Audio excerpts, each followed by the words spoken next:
Okay, Dave Duford here. Thank you for watching another role-playing script development call. Today's topic, we're going to actually try to do two things. So I got two agent requests to, first of all, go through a sample presentation from front to back for Sean, who's on the call here, and then critique at different intervals what he's saying, how he's saying, what we could do to improve.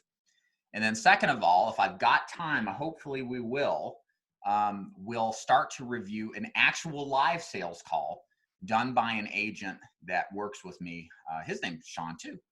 So, but he's in Mass. This Sean is in Missouri. Or is it Missouri? Anyways, I guess it's what part of the Mason-Dixie line you're on, right?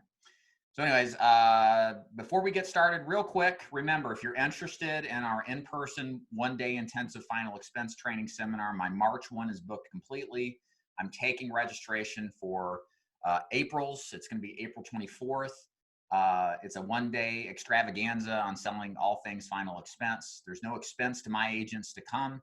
You just got to get to Chattanooga.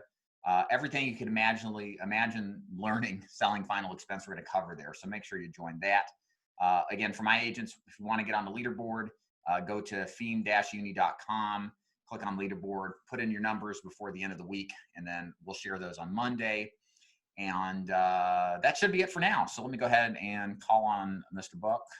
Mr. Sean, you there? What's going on, David? How you doing? Hey, thanks for doing this. So let's just jump in since I've decided to be late here. I'm going to share my screen. And just to recap for everybody. So what we're doing is a full-fledged mock presentation. I'm going to play prospect. Sean's going to play agent. So without further ado, feel free to get started. Are we starting from the warm-up or? Yeah, I mean, right. Yeah, just come like you're coming in the door. Yeah, sure. Hey, David, how's it going for you today? Good. What's going on with you? Not a whole lot, man. Not a whole lot. I apologize for running late. Actually, the last person I was with, Robert, he had a ton of questions, and so I'm just, trying to get myself back on schedule here. Sure, come on in. Absolutely, absolutely. I see that Canadian flag on your shelf. Is that where you're from? Great-great-grandparents somewhere along the lines were before they came over and worked in the Ford factories in the turn of the century, in the 20th century. No joke. So they were they part of the original T model? I think they were. They're that old. No way. That's awesome, man. That's awesome. It's cool finding out about family heritage and history and all that stuff, especially.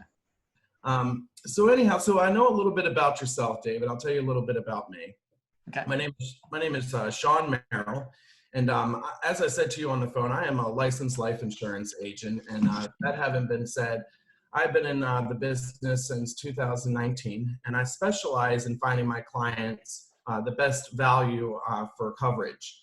Most of the people that I work with are on fixed incomes, and so I work with them in their budget and all of that stuff.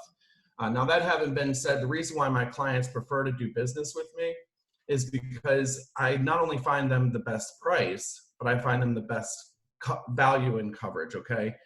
And that having been said, I'm not attached to any company, like a State Farm rep or American Family, whatever the case may be. I have access to all of these companies, and I shop around all of these companies to find my clients the most competitive price that's out there. Now, that having been said, David, I typically find my clients in one of three situations, and you tell me where you best fit in. Okay. The first situation is they have absolutely no coverage, and they know that if they were to die tomorrow, the loved one's going to be held responsible for that bill, and they just don't want to see that happen. The second situation is that they have some coverage, but they know with the rising cost of funerals and cremations that it's just not enough, or what they're currently using, they're just paying too much for it. The third situation I find some in is that they have plenty of coverage, but they love their family enough that they'd like to leave somebody with, a little extra, a legacy, so to speak, And so I guess my question for you, David, as I said earlier, is what out of those three situations, which one do you find yourself fitting in? I do have an insurance policy already. Okay. And do you know who that company is? I think it's with what is that company for old people? RP. Okay, AARP. Yeah, there it is. That's what it is.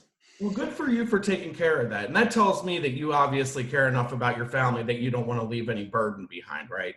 Right. Yeah, definitely. That's why I got it. Absolutely, absolutely. Well, listen, I got to tell you, I think that it's commendable for you to be taking care of your responsibility with your final expenses and all.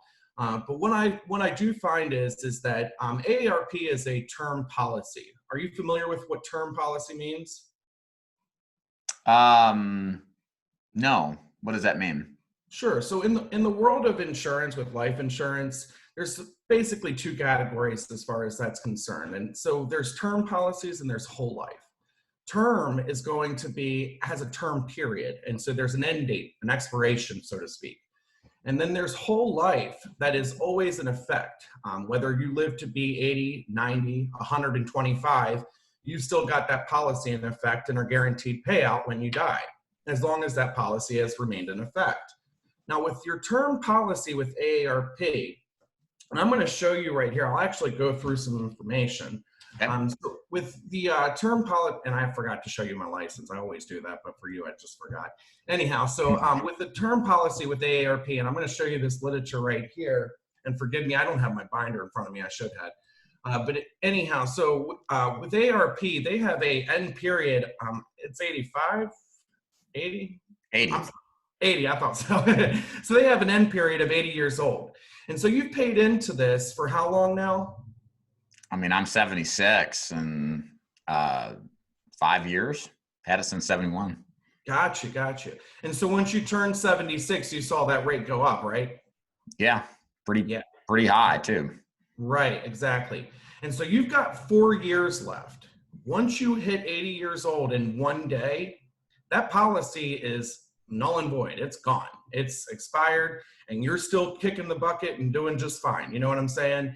And so the thing is that you don't want a policy that you've paid into for 9 years and it goes away just because you turned a day older, right? Yeah, so what you're saying, this term insurance thing I got's not going to be there when I turn 81? Exactly. And I don't know if you've looked at the average life expectancy, but it is around over the 80 mark. And so we're in 2020 now, and medications and science and all of that stuff, we're doing just fine as far as life expectancy. Now I can remember though, Sean, I remember when I remember looking at these AARP brochures, mm-hmm. and the brochure talked about coverage would never cancel. Right. And that is that if you're paying into the coverage. So if you're paying into the coverage, your coverage isn't going to cancel on you, but there is an expiration date as far as the time in which that you're the end of the time. Okay. And so what I'm saying is that when you live past that term point, the term isn't canceling. But once you pass that term point, it's done. It's gone. It's not in effect for you anymore. Right. Does that make sense? Yeah. Mm-hmm. So that having been said, what I deal with is I don't like messing around with term policies. I always tell people that term is great for someone who's in their 30s, just starting off a family, just hit into a mortgage or something of that nature. But once you hit above the age 50, whole life really is the way to go. You know what I mean? Yeah. And so the thing is, you don't want to go into something at 50 knowing that you're gonna hit your term period before you even get there. You know what I'm saying? And so the point is that we want to get you into something that's going to be guaranteed to stay with you for the duration of your lifetime. It's not going to go away just because of the fact that you've just turned a day older than what that term is. So my question to you is that have you ever looked into Colonial Penn? Yeah, I watch Gunsmoke every day, and I can't help but to see their ads about 5 times a day. Right. And so with Colonial Penn, they have Alex Trebek on TV telling everyone you're going to get paid for, or you're going to get yourself buried for $9.95 a month. Have you ever looked into it? Yeah, I remember that unit thing. Yeah, what's a unit? What does that mean? Exactly. So dependent on the age that you pay into the Colonial Penn, it's priced per unit. And so you could get a unit at your age that would run maybe $500, $800, whatever the case may be.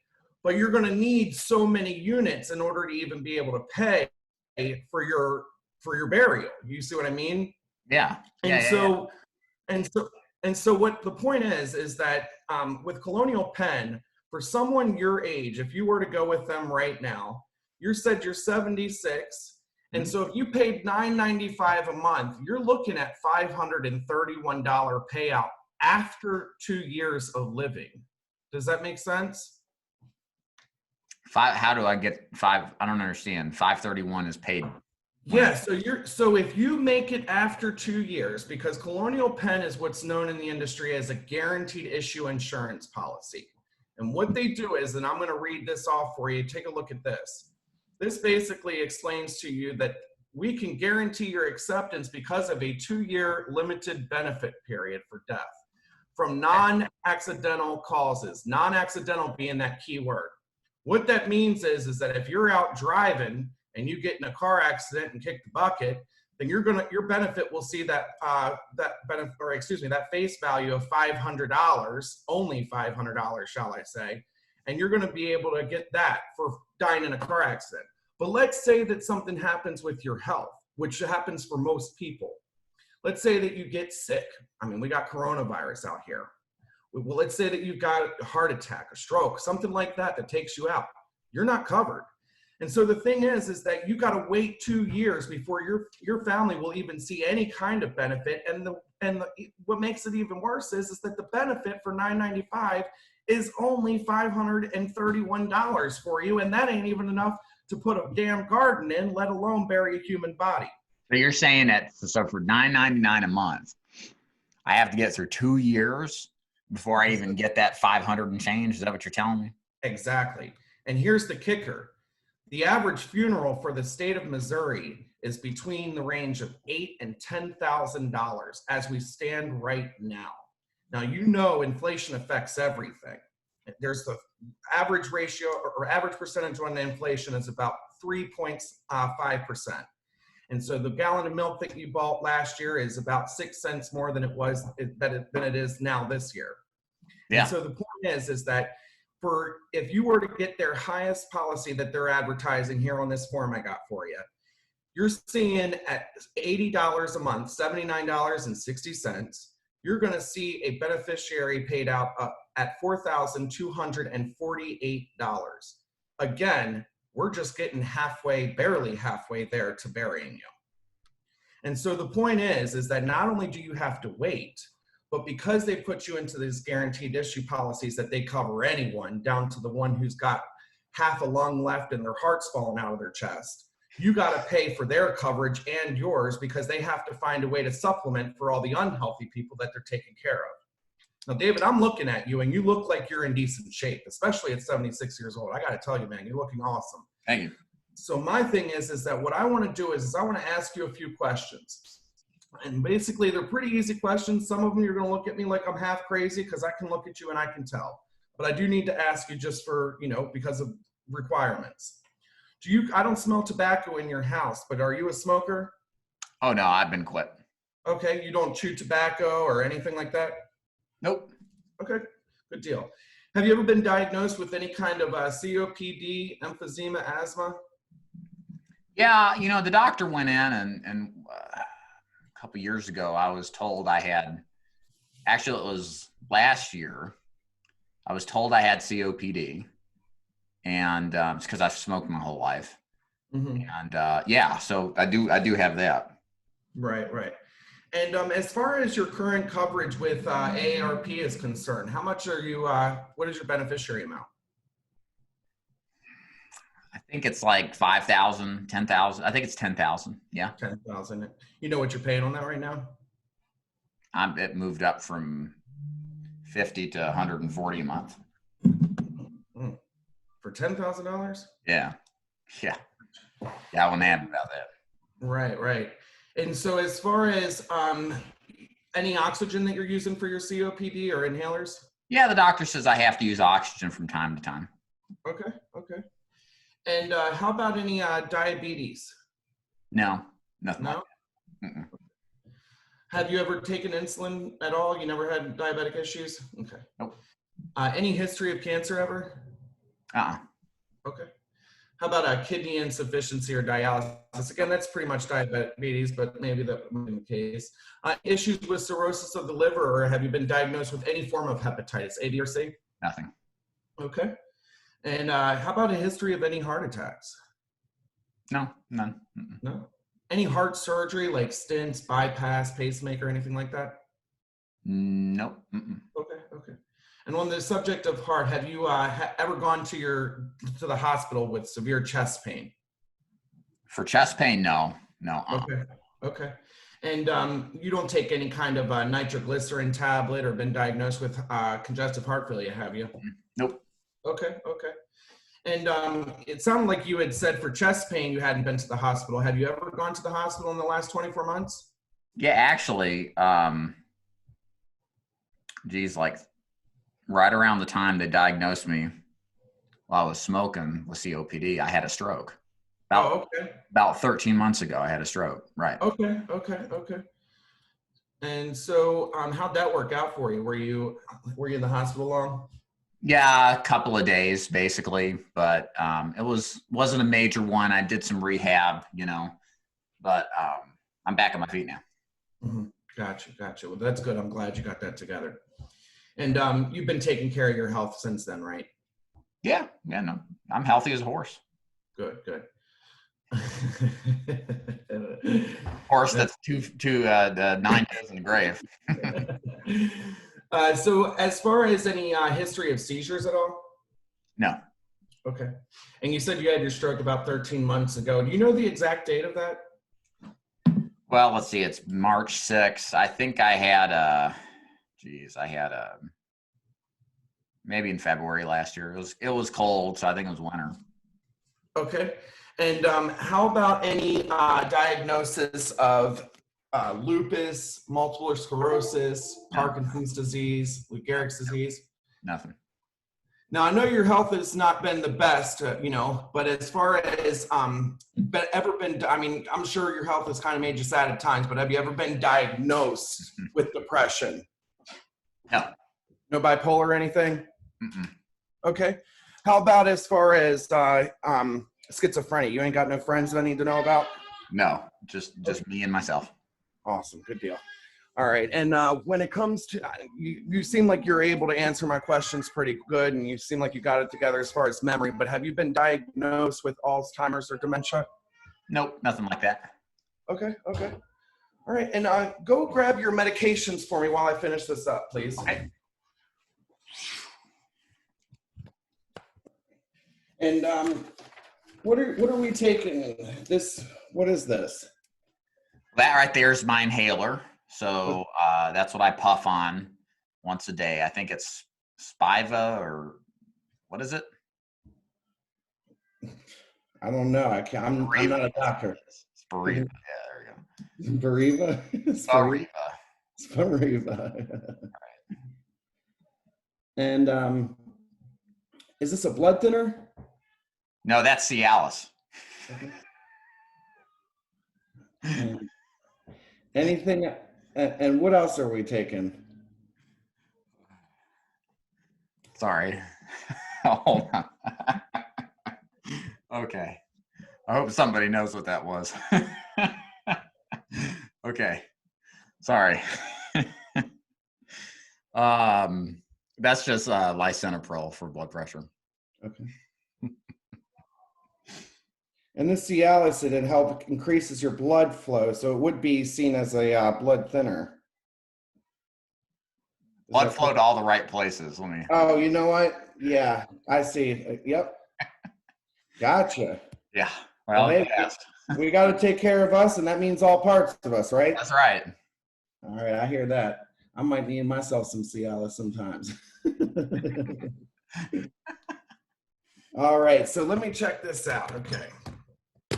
So I'm going to look into this. I got a few companies I'm thinking of for you.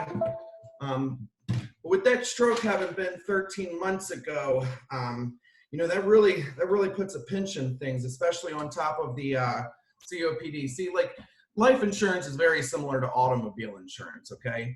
And so that having been said, if you got a couple issues on your record with, tickets, speeding tickets, things like that, you're going to pay a higher premium than somebody who hasn't. You know what I mean? Sure. So I want to find you the best one out there who's going to have the most competitive price. Because the last thing I want you doing is debating between your lights or the, food in the fridge and your policy. Because the best policy is a policy that's in effect. You know what I mean? Yeah, and definitely. the way that these insurance companies work is they typically do the 99% of the people I work with are on Social Security or disability. And so they do a draft date on your terms.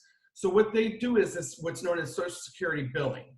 And that would work on either the 1st or the 3rd, or it's a particular Wednesday of the month. What day is that in your case? I get paid on the 3rd of the month. Okay. And so that would be, you're looking at April 3rd is your next benefit? Yes, correct. Okay. And that works for you as far as them being able to draft and all that stuff for you, right? Yeah. That'll be fine. Great. All right. And so as far as affordability, because this is where it really gets important. With affordability, again, back to the whole having a debate between your lights and the policy, we want to keep it in range that you're not going to have an issue and bat an eye or strain yourself at the end of the month as that 3rd gets ready to come up on you. So when we speak about affordability, is something between the range of say $150 and $200 a month affordable for you? Like more than what I'm paying right now? Right. Well, mind you, this isn't a policy that's going to come to an end term. You know what I mean? If you're looking to stay within the range that you're paying now at that $140, I can look around and find what policy will qualify you. But here's the thing you got to remember, Dave. None of us have any extra money, but we all have priorities. And so the thing is that you've made a responsible decision. You know how important it is to take care of this. And so I'm going to do my best to find you something that fits in that $140 range. But if we need to go a little bit above that, is that going to put you in a position where you're stressing out? And keep in mind that that price will never go up on you. So regardless of what happens with your health or anything, like your AARP that's going to change here in 5 years or actually come to an end, what are we looking at as far as affordability? Yeah, I can barely handle the price increase right now with the AARP, much less add anything. So, I mean, if you were to get rid of this, I don't know. I don't know. What is it going to run? It just depends. Sure. So with, so you're saying that $140 is stressing you out, but you're able to make that monthly, right? Yeah, barely. I don't like to pay that much. I think that's a little too much. Mm-hmm. Yeah, no, I certainly understand that. I do get that. Well, I'm gonna see what I can do for you, and then we're gonna get down to numbers. But if I get into the range of say like $110 and $130 a month, is that going to be within your range? Yeah, okay. I think so. Okay. And when you say you think so, are you thinking hard or are you thinking pretty easily? Well, I mean, the 130 is right there by the 140. I don't want to pay that. I mean, maybe I could do the 110. I feel better about that. Okay. And so I got to be honest with you, David, the maybes and the thinking and all that stuff, that stresses me out, and I'm not even the one paying your bill. So my question to you is I want to hear something that's comfortable for you. If I can get you into the range of say, 90 and 110, how's that working? Yeah, I could do something in the middle there. Okay. Keep it under 100 and we'll do business. Sure. Absolutely. And you've only had one stroke in your history? That's it. Okay.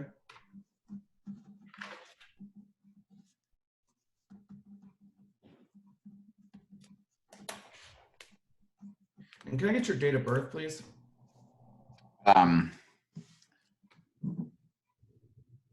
March 15th, 2020. I mean, not 2020, March 15th, 1945. Right.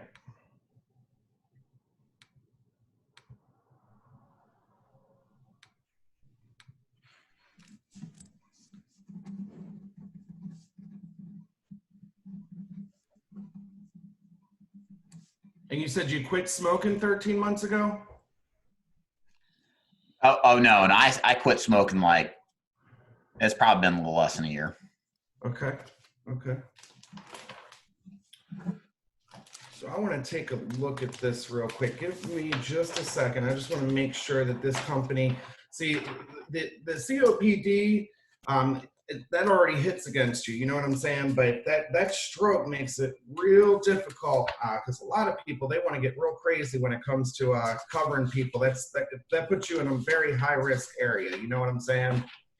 And the important thing is that we want to get you qualified.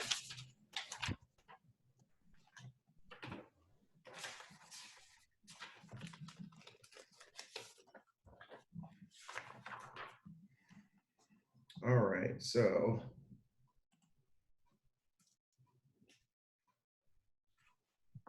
here's what I got for you.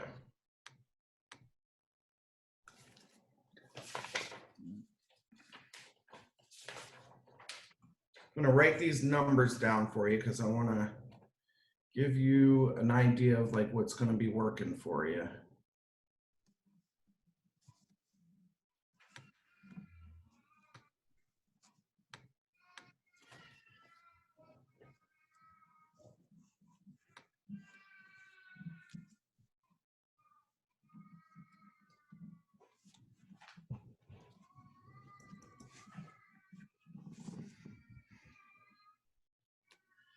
Sounds like my house, Dave.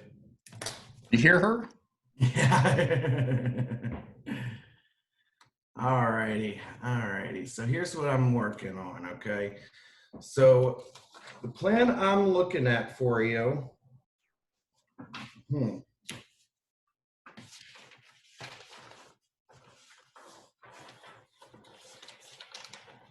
So I'm looking at a company. This company is a company by the name of Family Benefit. And Family Benefit, I'm pretty sure I can get you in with them. Actually,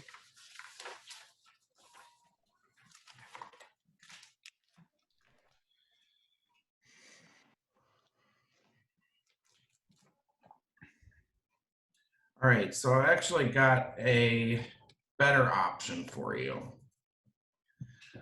All right, so I'm looking at this company will pick you up. This company, let me make sure with your medication, if they're going to be good with you.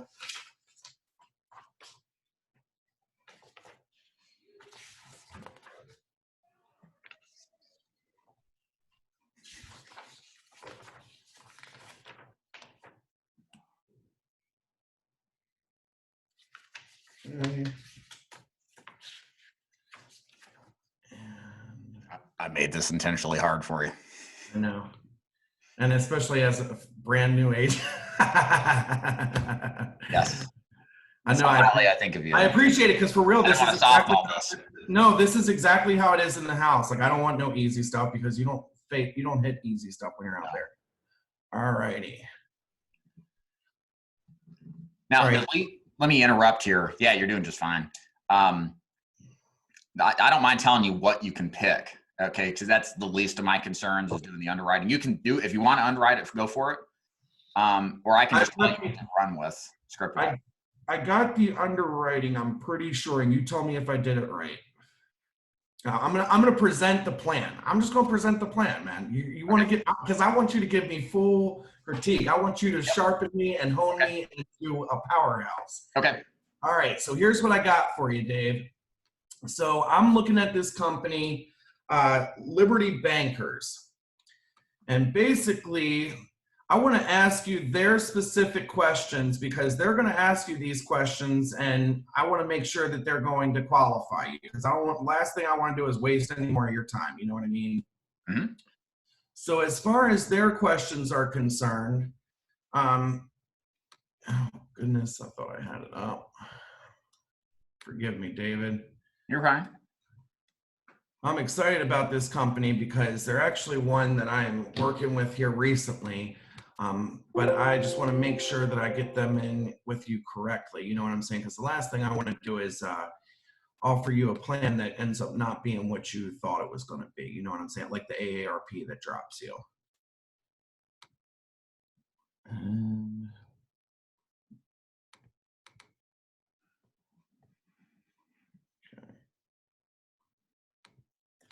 I got one even better.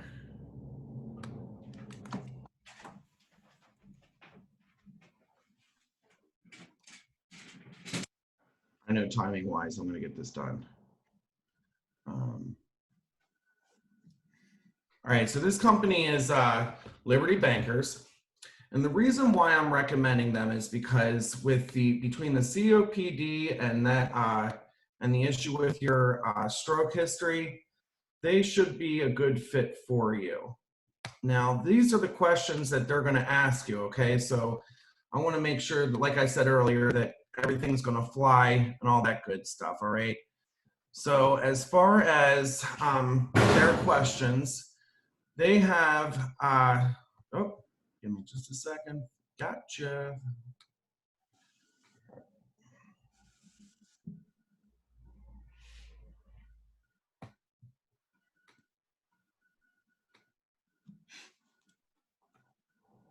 P.S. This happens all the time when I'm in the houses, as far as the timing is concerned. And I'll script while you're doing what you're doing, just so everybody knows. There's nothing wrong with taking 5, even 10 minutes, doing the research necessary to find the best plan. Okay, just it's worth mentioning here. Your clients aren't as impatient as you would expect them to be. They ain't got nothing to do, and you want to be thorough for them anyway. It's actually a benefit. So, David, did you feel stressed? Don't. Did you take Liberty Bankers off the front page of the preferred carriers? No, it should be there. If you run a level quote. No, not on the quoter. I'm talking the, no, sorry, David, but you ain't getting level today. As well, yeah, it's modified, right? What's modified? I thought I was getting first day coverage. Yeah, so as far as first day coverage is concerned, it's still going to be first day coverage. It's just a modified first day coverage, and I'll get into all that information for you here in a second. I just want to make sure I'm going to ask you what their specific health questions are.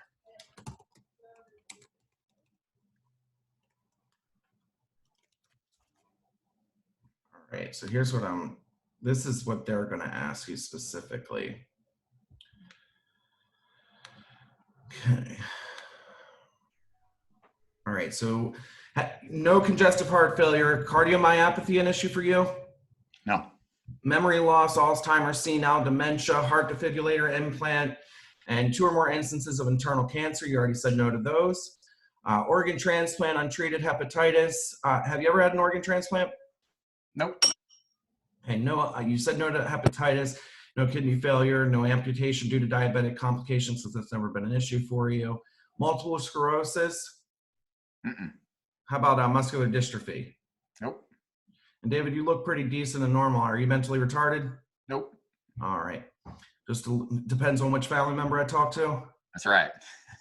Typically the wife makes that comment. How about amyotrophic lateral sclerosis? No. Lou Gehrig's disease? No. You said no. Down syndrome? Nope. Cystic fibrosis or Huntington disease? Mm-mm. Okay. Ever been diagnosed with AIDS, AIDS-related complex, or HIV? Nope. Ever had uncontrolled high blood pressure? Mm-mm. Okay. And in the last year, you haven't been hospitalized or needed oxygen, or hold on.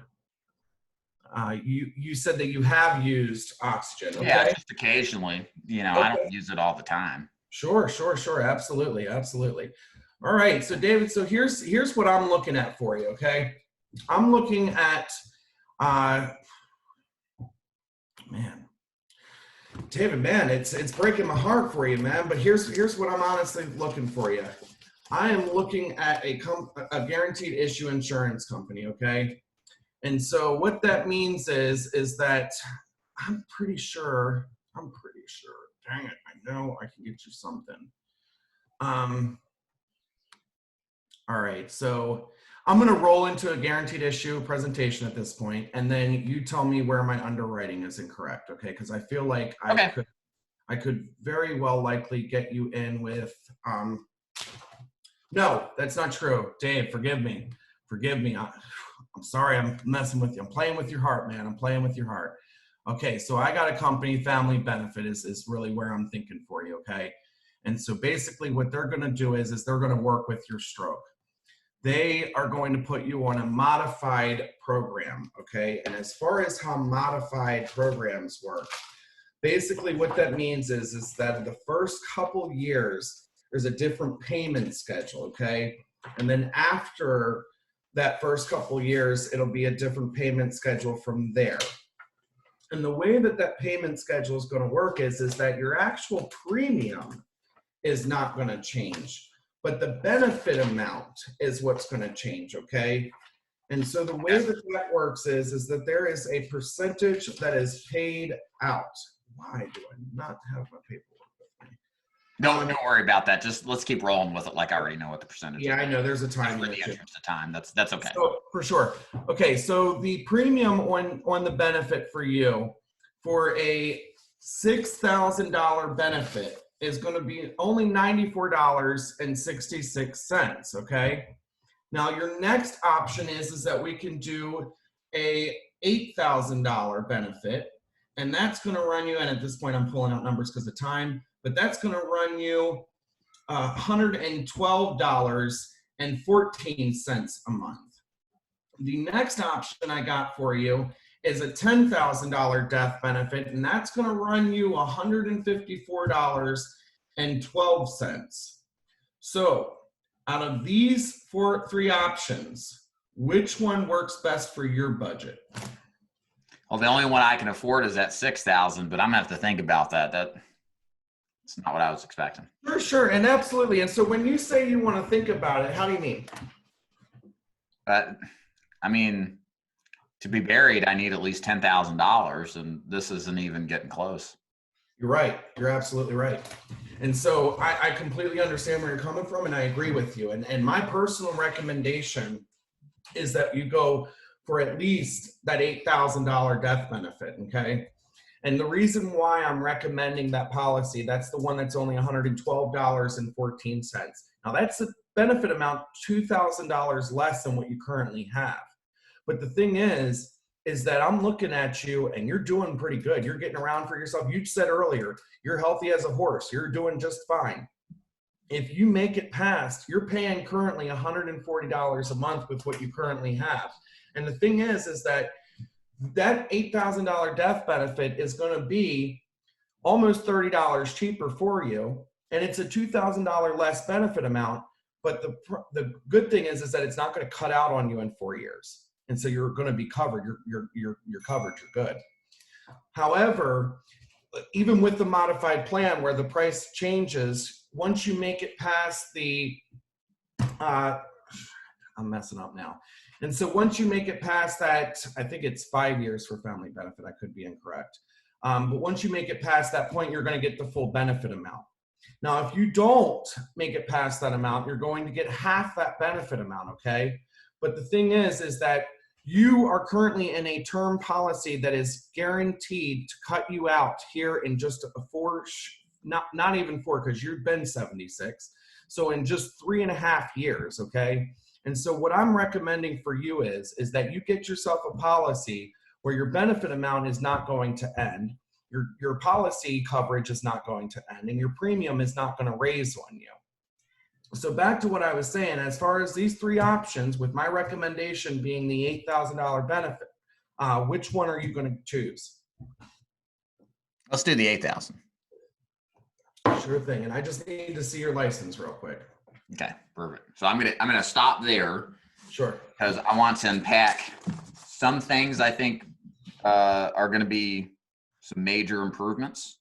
Sure. And so for everybody watching this, I put on my, this is on like hard difficulty. All right. Like you're playing a video game, and you're putting it on easy, medium, hard. I made it hard intentionally.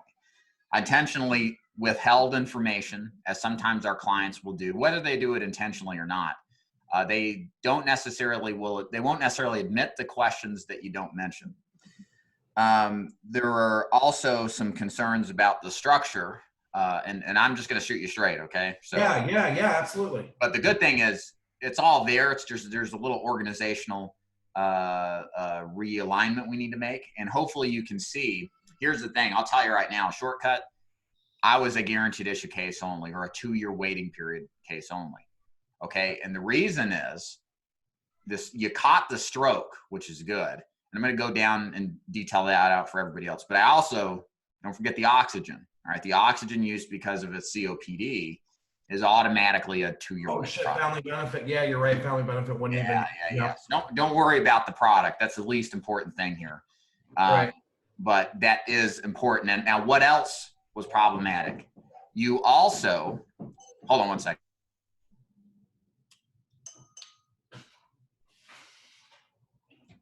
Hold on one second. I got a baby beating the door down.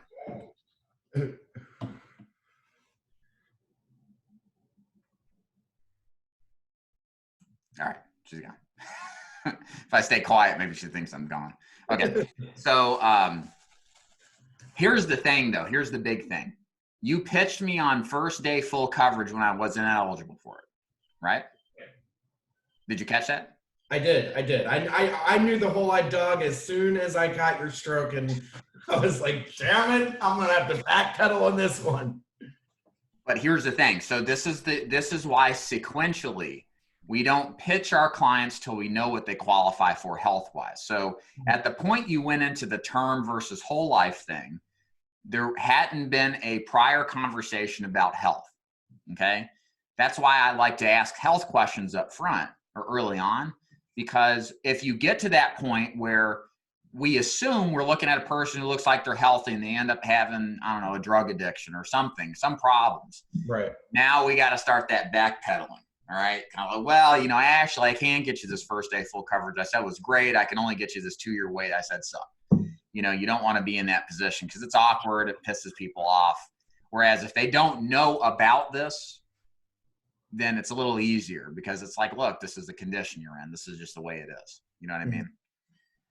So, okay. So what went really well, you did enough. If we go all the way back to the beginning, the rapport building, the introduction was perfect. Okay. Everything there was spot on. You didn't bloviate from a rapport building standpoint.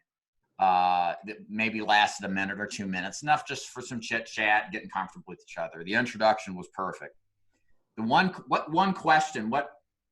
when we transition to the pre-qualifying question, my question to you is, what question, the primary question, which one did you not ask? Beneficiary. No, this is at the beginning. Okay. When you introduce yourself, you went into I find myself in 3 different situations. There's another question you should ask before that. Do you remember? Don't look at the chat. That's cheating. No, I'm not looking at. No, I'm kidding. Somebody put it there. Oh, got you. I'll tell you just for the interest of time. So, Mr. John, so here's my question for you. What were your thoughts, concerns when you sent back this card? Mm-hmm. Now it's not. Right, I'm doing telemarketing leads. So I don't even use that in my script. I mean, I've tried the whole with the why did you have the conversation that you did on the phone, and immediately they start because he wouldn't let me off the phone.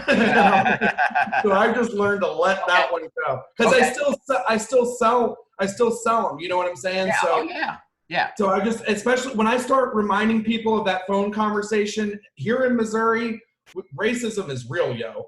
And when they start thinking about that foreigner that they talked to, that they couldn't understand, and this, that, and the third, I'm out that door faster than I came in. Okay. So I think what I would describe here is that what the question I asked, it's in a sense, it's a stylistic difference. I use that phrase a lot. Like there's different ways to do this effectively. Sure. And I've been around long enough and trained enough agents to know that even if they don't do things exactly like I want, if they're getting results, I ain't gonna argue with results, and you fit that bill. I do like to ask as a rule, but you got to be flexible, and I get why you're doing what you're doing. What were your thoughts and concerns? And the reason being is because if we look back at our conversation, and this kind of leads into our next point, what do we know about why I want to buy insurance? Yeah. Do I want to be buried? Right. Do I want to be cremated? And really, how much coverage do I actually have? For sure. Did you review the policy? No. No. Yeah. So here's something that will happen. I tried to, if you go back, watch the video recording of this later, you'll see the nuances. I asked you, I said, but wait a minute. I read that this was some kind of permanent policy. You insisted it was term insurance. So the opening there is great. Go grab your policy. Let's make sure before we go any further, we got the right plan. And then you could have then sold him by looking at the policy. You see where it says term to 80? Holy crap, you're right. What does that do with your relationship with the client? It elevates your authority and expertise and rapport through the roof, right? But what happened here in this sample mock presentation, you proceeded through the sales presentation, and that guy's thinking, I don't quite know what I got. So am I going to drop this to pick up now this modified plan that doesn't cover me? Well, let me think about it.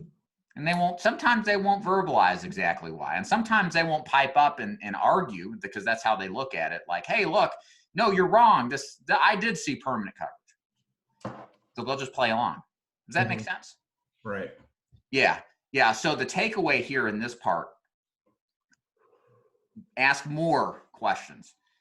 Know why they did what they did. What are they looking to accomplish? Know for as much as you can, as much as possible, get the information of their existing coverage, because without it, you're running blind.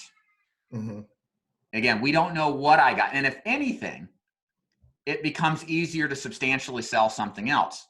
So what I mean by that is, if it was whole life insurance, well, you use some inflation cost terminology in there. You could maybe argue for $5,000 more, as being a good idea, because you're in good health, you're not going anywhere, blah, blah, blah, blah.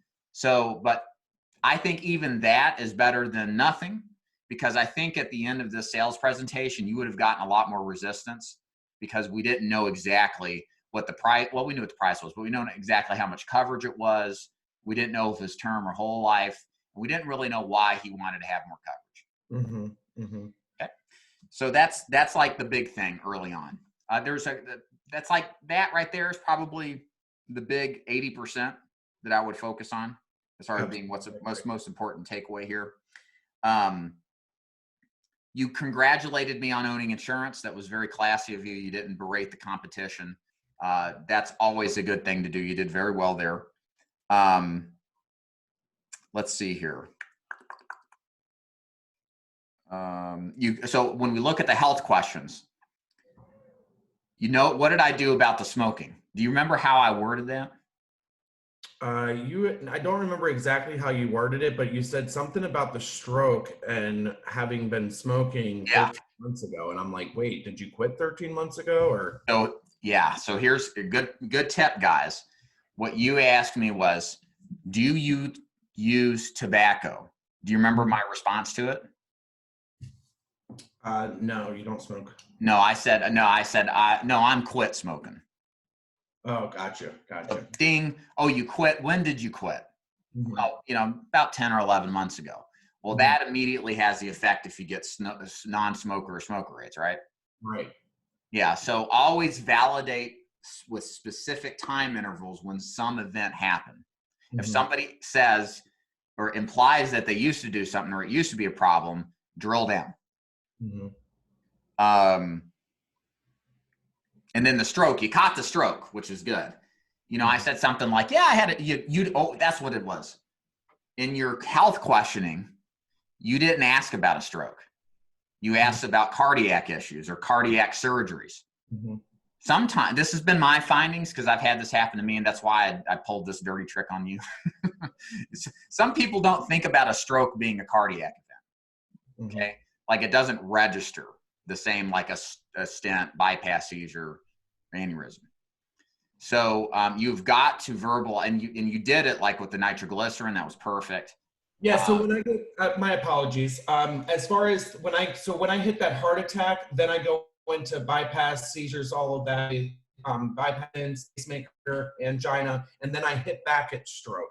So I go through, because if you remember, I was like, since we're on the topic of heart attack, have you had any heart surgeries? Did you go to the hospital and then I was like, did you go to hospital for any other reason? And then, so I know, I use your sheet, your little checklist thing, and I always hit back on areas that haven't been touched. Okay. Okay.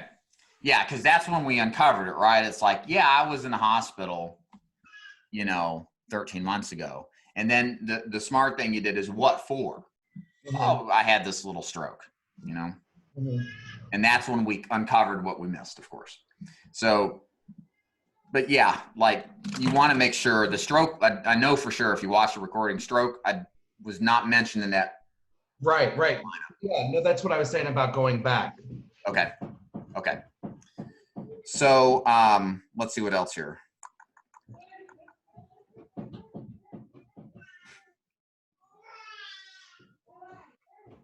I don't mind as much with the baby beating the door down because I hear yours. Oh, I'm sorry. I'm so used to it. It's kind of a comforting sound. Right. Hold on real quick. You're fine. I'm looking through my notes here to kind of wrap this up. So.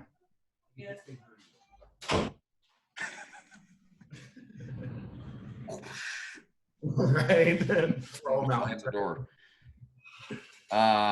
Oh, you caught when I said, yeah, I think I could afford it on the budget premium question. So guys, when you're asking, hey, if I can qualify you for a program today, would somewhere between $150 and $200 work for you? If they say anything other than an absolute 100% certain answer of yes, assume it's a no. It may sound like a yes. Yeah, I think I can. Or yeah, I might be able to do that. That's a no. Okay. So what Sean did here is he backed it up. He said, oh yeah, that's fine. If I can do something a little less in this range, would that work? So make sure you do that. And you want absolute buy-in at this point. I also ask you, so it just depends on what you can give me. Have you ever heard that objection yet when you ask for the budget? Yes. Yeah. So the response I would suggest that you would say would be, well, that I just don't really know yet, Mrs. Prospect. What I've discovered is that for the people that I meet with, the budget at the end of the day is what matters. Because you can get this great plan, but what if it's too expensive? You can't afford it. It's just kind of pointless, right? Yeah, you're right. Okay, so if I can get you a lesser plan, it was between 150 or 100 to 125. Would that fit your budget for sure? I like that. So I like that pivot to get back on what really matters, because it does matter. Remember, our clients are not good with money. Okay, they didn't end up in this position because they're financial whizzes. It's because they've never been good. And trust me, they're not going to be good. So we have to start talking honestly about what you can afford, what works, and get absolute confirmation. So if there's any pivot off, like, well, it depends. Well, no, it doesn't. Budget's what really matters. Let's be honest. You're on a fixed income. Okay. All right.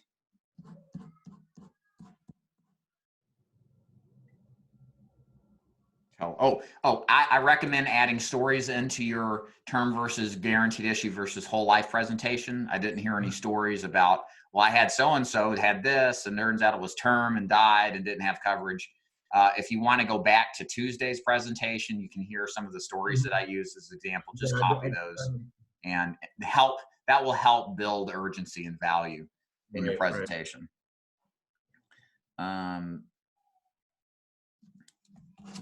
Let's see. It's a minor thing. The budget and draft question was later in the sale than I'd like to see it. I mean, imagine you could have gone through a full presentation and find out they don't have a bank account, right? So that was said after the term versus whole versus guaranteed issue objection or whatever. When you do the presentation, and forgive me, so I'll keep it real with you. I studied the very first part of the script as far as the introduction. And then I just saw that it started off with the questionnaire. And so from there is when I kind of just like created my own kind of script, so to speak, you know what I'm saying? Right. So when you do the presentation, you're recommending that I introduce myself and go right into health questions and then go back to the inserts and like AARP, Yeah, and so the reason I wait to present the difference between term, guaranteed issue, and whole life is because I don't know what they can qualify for, and I've always felt like I would be in trouble if I ended up in a situation where I talked about how great something was when I actually couldn't qualify them for them. Or what if they only have Direct Express and I didn't ask that earlier on, and I pitched I don't know, Standard Life and Casualty because its price is so low, but they got a Direct Express. I can't bill them for it. So now I'm backpedaling at a higher price. And anytime you got to do that, it could cast doubt, right? It changes the dynamics of the presentation. So for me, what you want to do is rapport introduction, like you said, heavy pre-qualifying right after that. What were your thoughts, concerns? 3 reasons why you sent this back. You want to be buried, cremated. What do you want your life insurance to do? Well, who do you have your existing coverage with? Let's take a look at it. And then health questions. And then bank, and then budget, and then present what you got. Because at that point, you know what situation you're in. And all of this, once you get it honed down, is a 10-minute routine. But you can more confidently say, yes, here's what you can you qualify for. Here's why, because you've already asked all these questions up front. Okay. So that's pretty much it. You do have any questions for me as we wrap this up? Guys, forgive me for I think I just ruined another Sean's time. No, his can wait. No worries. I'm going to put him on Monday or Tuesdays. Cool. So, but no, I shouldn't have ever said I'd double book, because this is what happens is it takes for a full presentation to break it down. So, and I decided to be on hard mode now for, you're doing as well as you are. And by the way, guys, Sean's doing very well. He's doing fantastic. So I wanted to step it up. I stopped posting because I thought about it last night. I was like, maybe I should post, especially for because I'm brand new. Like, I want other people to see that this can and will be done. Like, it really just takes getting out there and talking to people. Right. Yeah. Yeah. And with all that said, I mean, like, that's the thing is, you don't have to do everything perfectly like I do, or like I say you should. Still you can do great. So because the key is activity, it's key is seeing people first and foremost. Then, as long as you're not a complete moron in front of your prospect, you're not, nobody here is. I'm half a moron, so if I can do it, anyone can do it. There you go. So yeah, but it's activity driven, and that's the one thing you've done incredibly well. But other than that, I made sure to test my hardest here, because it's good. It kind of exposes, man, maybe I need to switch this up. Or maybe as you go through your day today or this weekend, maybe look at some presentations you did that you didn't sell. How did the actual cadence of that compare to what I'm talking about? You might have find, I needed this. I appreciate it. I really appreciate it. Sure thing. Well, guys, I'm going to go ahead and wrap this up. I've got to get on a phone call here and then go meet lunch with an agent. So if I can do anything for you, please call me, text me, email me. Special thanks to Sean here for being willing to play agent. And I hope you guys will do the same sometime in the near future. Ladies and gentlemen, thank you for watching. We'll see you next time. Take care.